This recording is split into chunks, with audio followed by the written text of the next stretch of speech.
IIM UPSC tuitions only in Tirumala IAS institute Chaitanyapuri. Call చేసి ఇప్పుడే join అవ్వండి. వైసీపీ నేతలను కేసులు వదలటం లేదు. రాష్ట్ర వ్యాప్తంగా ఆ పార్టీ నేతలపై కేసులు నమోదవుతూనే ఉన్నాయి. కేసులు నమోదైన వారిలో మాజీ ఎమ్మెల్యేలు, మంత్రులు, కీలక నేతలు ఉన్నారు. వివిధ కేసుల్లో ఇప్పటికే పలువురు వైసీపీ లీడర్స్ జైల్లో శిక్ష అనుభవించి బెయిల్పై విడుదల కాగా మరికొందరు జైలు శిక్ష అనుభవిస్తున్నారు. తాజాగా ఆ పార్టీకి చెందిన మాజీ మంత్రి కాకాణి గోవర్ధన్ రెడ్డిపై కేసు నమోదైంది.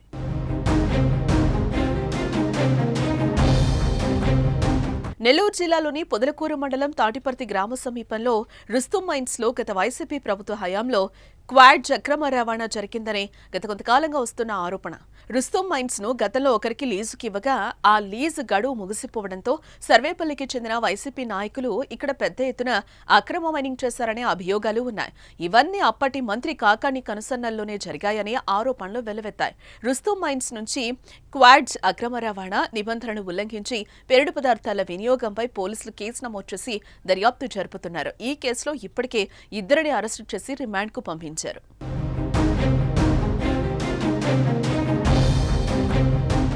అయితే తాజాగా ఈ కేసులో కాకాణి గోవర్ధన్ రెడ్డిని A4గా చేర్చడంతో పాటు మరో 7గురిపై FIR నమోదు చేశారు.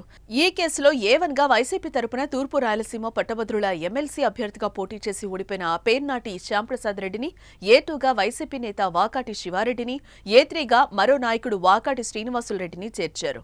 ఇక ఈ కేసులో A6, A8గా ఉన్న ఇద్దరిని అరెస్టు చేసి గూడూరు కోర్టులో హాజరుపరిచారు. కోర్టు వారికి 14 రోజుల పాటు రిమాండ్ విధించింది. ఈ క్రమంలోనే కాకాణి గోవర్ధన్ రెడ్డితో పాటు మిగిలిన వారిని కూడా అరెస్టు చేస్తారనే వార్తలు వినిపిస్తున్నాయి. అయితే అక్రమ కేసులకు భయపడేది లేదని కాకాణి అంటున్నారు.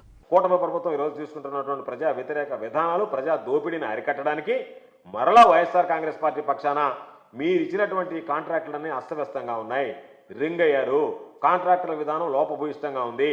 కాబట్టి వీటన్నిటిని పరిగణలోకి తీసుకుని ఇప్పటికైనా ప్రజాధనాన్ని కాపాడాలనేటువంటి ఆలోచనతో మీరు ఆ ప్రజాధనాన్ని కాపాడడం కోసం మొబిలైజేషన్ అడ్వాన్స్ లాంటి పనులకు స్వస్తి పలికి ఈరోజు ఖచ్చితంగా గతంలో ఏదైతే జ్యుడిషియల్ ప్రివ్యూ ఉండిందో దాన్ని ప్రవేశపెట్టండి, రివర్స్ టెండరింగ్ విధానాన్ని కొనసాగించండి. దాని ద్వారా ఒకసారి చూడండి, ప్రజాధనం ఎంత ఆదా అవుతుందనేది మీకు తెలుస్తుంది, ప్రజలకి తెలుస్తుంది.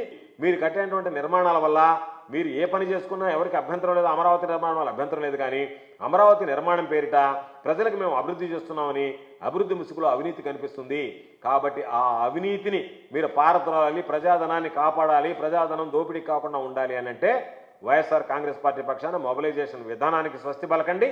మీరు దానితో పాటు జ్యుడిషియల్ ప్రివ్యూ విధానాన్ని తీసుకురండి, రివర్స్ టెండరింగ్ విధానాన్ని ప్రవేశపెట్టి పారదర్శకంగా వ్యవహరించాల్సిందిగా డిమాండ్ చేస్తున్నాం. ఇప్పటికే మదనపల్లి లిక్కర్ స్కామ్ కేసులో మాజీ మంత్రి పెద్దిరెడ్డిపై ఆరోపణలు వచ్చాయి. రేషన్ బియ్యం కేసులో పేర్ని నానిపై కేసులు నమోదయ్యాయి. ఇటు కుడాలి నానికి కూడా కేసులు వెంటాడుతున్నాయి. జోగి రమేష్ పై కేసు నమోదైంది. తాజాగా మాజీ మంత్రి విడుదల రజనీపై ACB కేసు నమోదు చేసింది. ఇప్పుడు మరో మంత్రి కాకాణిపై కూడా కేసు నమోదు కావడం చర్చనీయాంశమవుతోంది.